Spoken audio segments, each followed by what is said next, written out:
600 మంది అధిపతులను 600 మంది 600 రథాలను తీసుకొని అయ్యా ఐగుప్తు రాజు ఇశ్రాయేలును తరుముతూ ఉంటే ముందు ఏమో ఎర్ర సముద్రము, వెనక చూస్తే పరో సైన్యము. చెప్పండి చెప్పండి చెప్పండి. ముందు ఏమో ఎర్ర సముద్రము, వెనక్కి మరలి చూస్తే శత్రు సైన్యం. మీ జీవితం కూడా అలాగనే ఉందా? ముందేమో ఎర్ర సముద్రం, వెనక్కి మళ్ళీ చూస్తే శత్రు సైన్యం లాగా.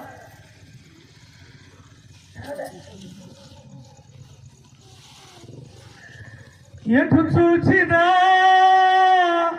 ఎడారులే,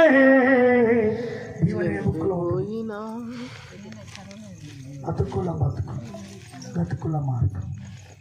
దీవనే బుక్ తెచ్చారా? ఎటు చూచినా ఎడారులే, ఎందు పోయినా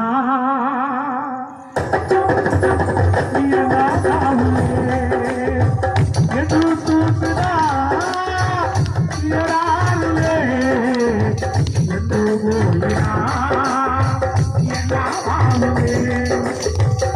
యేసయ్యా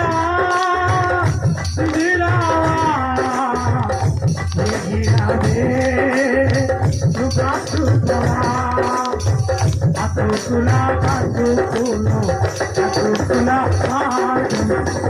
అతుకులా బతుకులు అతుకులా జయించలేని కొండలు ఎదురాయి, కాదలేని తీరము జయించలేని కొండలు ఎదురాయి, కాదలేని తీరము బ్రతుకంతా పుణ్యములాయి, పూలు కాలుగును బ్రతుకంతా పుణ్యములాయి,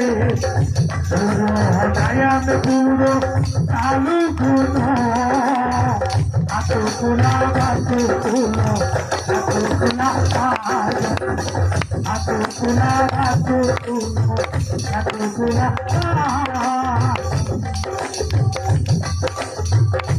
ఆశలల్లి హరి ఆశనాయే, హృదయములో నిదానము లేక ఈ జీవితములో దిక్కులముడులెన్నో, ఎప్పుడు అన్ని తెగిపోవును.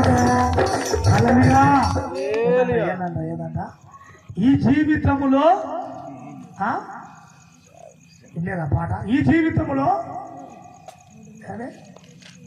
జీవితంలో చుక్కుల ముడులెన్నో, ఎప్పుడు ఇవన్నీ తెగిపోవును.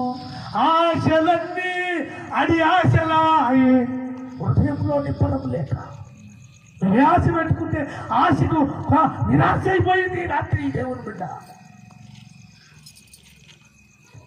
ఏదో చేయాలనుకున్నావు, ఏదో సాధించాలనుకున్నావు, ఈ జీవితంలో ఒక మంచి పేరు సంపాదించిన 10 మందికి ఒక ప్రయోగుడిగా ఈ లోకంలో బ్రతికినందున ఒక మంచి పేరు కలిగి బ్రతకాలనుకున్నావు. అనేకులకు ఆదర్శనీయంగా, అనేకుల ఆకలి తీర్చే ఒక బిడ్డలుగా నువ్వు సిద్ధపడాలనుకుంటే నీకే ఆకలి తీరా ఆహారం దొరికే పరిస్థితి లేదు. కరువు ఆలమటిస్తుంది నీ జీవితంలో. రాత్రి దేవుని మాట్లాడుతున్నా, నీవు దైవ ప్రసన్నతో నా గుండెల్లో బాధ నుంచి వాక్యం చెప్తా ఉన్నాను. దేవుని బిడ్డ, వారి ఆశలు ఏమైపోయాయంట? హరి ఆశలు అయిపోయాయి. చుక్కుల ముడులను ఎప్పుడు తెగిపోతాయా నా జీవితంలో? ఎప్పుడు నెమ్మది జరిగిందా? ఐగుప్తీయులు ఏమంటే తరుముతూ ఉన్నారు. అప్పటిదాకా 430 సంవత్సరాలు బానిసలుగా ఉన్న ఇశ్రాయేలు సంతోషంగా ఆనందంగా మా బానిస బతుకు అయిపోయింది. నాకు స్వాతంత్రం వచ్చింది అన్నట్టుగానే సంతోషంగా పాలు తేనెలు ప్రవహించి కానానికి మేము వెళ్ళిపోతున్నాము. అయిపోయింది, మా సంఖ్యలని తెగిపోయినాయి, మా బాధలని తీరిపోయినాయి, మా కష్టాలని తొలగిపోయినాయి, మా అప్పులని తీరిపోయినాయి, మమ్మల్ని అరిచేవాళ్ళు లేడు, కొట్టేవాళ్ళు లేడు, కొట్టి చాకరి పడి ఇక లేదు అని సంతోషిస్తున్న సమయంలో ఏం జరిగిందో తెలుసా? గుండె గుబిక్కు అన్నట్టుగా జీవితంలో దేవుని పెట్టారు. ఒకవేళ రాత్రి అట్లాంటి జీవితం జీవిస్తూ ఉన్నాం, ఒకవేళ అట్లాంటి బ్రతికేని జీవితంలో అయిపోయింది. ఈ రాత్రి అట్లాంటి చిక్కుల ముళ్ళల్లో చిక్కుకొని ఎప్పుడు తెగిపోతాయా, ఈ అప్పులు ఎప్పుడు తెగిపోతుందా, ఈ రోగం ఎప్పుడు తెగిపోతుందా, ఈ సమస్య ఎప్పుడు తెగిపోతుందా పరిస్థితులు అని ఎదురు చూస్తుంటే నిరాశ అయిపోయిందా? ఇశ్రాయేలు జీవితం కూడా అదే దేవుని బిడ్డ, ఇశ్రాయేలు జీవితం కూడా అదే. అయితే అప్పుడు దేవుని బిడ్డలారా వాళ్ళు అంటున్నారు, మోసే మోసే మీకు ఐగుప్తులో ఉండగానే మీకు చెప్పాం కదయ్యా,